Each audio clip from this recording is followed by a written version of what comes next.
अस्सलाम वालेकुम नाज़रीन, कैसे हैं आप लोग। आज का हमारा सवाल ये है कि जो बच्चे खाना नहीं खाते या खाना खाते उनके पेट में दर्द होना शुरू हो जाती है, तो उसका इलाज क्या है, उसको कैसे ट्रीट किया जाए। तो पहला जो पॉइंट है वो ये है कि ये एक तो नफसियाती मसला हो सकता है। बहुत से बच्चे हैं खाना खाते हैं पेट में दर्द शुरू हो जाता है, या वो खाते नहीं या उनका दिल नहीं करता, पानी भी पीते हैं तो पेट में दर्द शुरू हो जाता है, या फ़ौरन वाशरूम में जाना पड़ सकता है।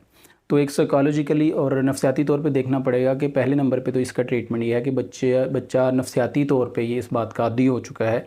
या तो बच्चे को पसंदीदा चीज़ दें खाने के लिए, अच्छे बर्तन में दें और उसकी मर्ज़ी के मुताबिक दें। जहाँ वो बैठना चाहता है उसको बैठने दें, जिस वो प्लेट में खाना चाहता है उसको खाने दें, जिस जगह पे वो बैठ के खाना चाहता है उसको खाने दें।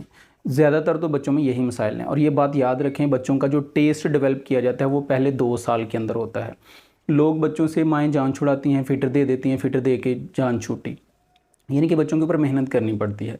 बच्चों से पूछना पड़ता है, बेटा आज क्या पकाएं, क्या खिलाएं, क्या बनाएं। इस तरह पूछें बच्चों को। बच्चों को गोश्त भी खिलाएं, दूध भी पिलाएं, सब्जियां भी, फ्रूट्स भी, ड्राई फ्रूट्स भी, डिफरेंट जो जो अच्छी चीज़ें हैं खाने के लिए, जो न्यूट्रिशन वाली चीज़ें हैं उनको खिलाएं और मेहनत से खिलाएं। बच्चा कहता है नहीं खानी तो उसको तरीके से खिलाएं।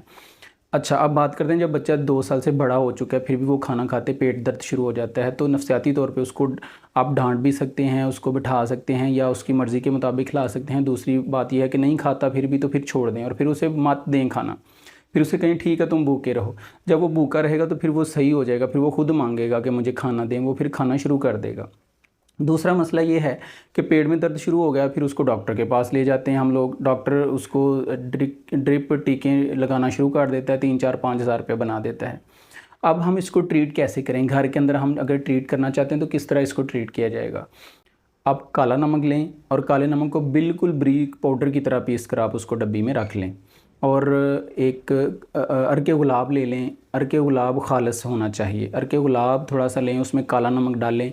काला नमक डालेंगे तो बिल्कुल वो उसको दें बच्चे को। उसका बड़ा भी हो, छोटा हो, बूढ़ा हो, जवान हो, वो उसका पेट दर्द अगर है तो वो बिल्कुल ठीक हो जाएगा। अब पेट दर्द होता क्यों है? पेट दर्द एक तो नफसियाती मसला, बच्चा जो झूठ बोलता है, और दूसरा ये है कि बहुत ज़्यादा ठंडी चीज़ें खाने से भी पेट दर्द हो जाता है। पित्ते का दर्द हो जाता है, दिल का दर्द हो जाता है, हार्ट अटैक अगर किसी को हो जाता है। अगर किसी को हार्ट अटैक भी है और दिल की जो हार्ट पेन शुरू हो चुकी है वो भी इससे बिल्कुल इंशाल्लाह ठीक हो जाएगी। अब देखें, बहुत ज़्यादा ठंडा जब पानी पीते हैं तो मैदे के जो मसल्स हैं और वो दीवारें उसकी वो कॉन्ट्रैक्ट हो जाती हैं, सिकुड़ जाती हैं, जिससे पेट दर्द शुरू हो जाता है। तो आपने शदीद जो दर्द है वो भी इस तरह आपने अर्के गुलाब लेना है। अर्के गुलाब के अंदर आप थोड़ा सा नमक आधी चम्मच मिक्स करें। एक कप ले लें आप उस अर्के गुलाब का, और उसमें आधी चम्मच जो है वो काला नमक डाल दें और उसको चूसना है। बिल्कुल चूस चूस के आपने पीना है। और आप आधा पी चुके होंगे तो आपका जो दर्द है हार्ट का और पेट का, बेशक पेट का हो या दिल का हो, वो दोनों ठीक हो जाएंगे। उसके बाद डॉक्टर के पास रेफ़र हों अगर आपको हार्ट का मसला है तो। और पानी तो वैसे भी बहुत ज़्यादा ठंडा नहीं पीना चाहिए, इतना ठंडा होना चाहिए जो कि हम आसानी से पी सकते हैं। और पानी आहिस्ता आहिस्ता पीना चाहिए। एक दफ़ा ही तो इस्लाम ने भी और हमारे नबी अलैहिस्सलाम ने भी तो यही दर्स दिया ना, तो पानी को कम से कम 3 घूंट में हमें पीना चाहिए। ज़्यादा जो 3 घूंट में पानी पीना है ये हमारे जो है वो रीढ़ की हड्डी को भी मज़बूत करता है, मैदे को भी, दिल को भी, गुर्दों को भी मज़बूत करता है, और ये प्यास बुझाने वाला होता है। तो इस्लामी असूलों के मुताबिक भी चलें, इस्लाम को भी सीखें कि हम खाना पीना तो इस्लाम के असूल के मुताबिक खाना चाहिए। और पानी वैसे भी आप नीम गर्म ही इस्तेमाल करें, या बिल्कुल ज़्यादा ठंडा ना हो, इस तरह से इस्तेमाल करना चाहिए। आपको वीडियो अच्छी लगे हमारे चैनल को सब्सक्राइब करें, लाइक और शेयर करें। बहुत शुक्रिया।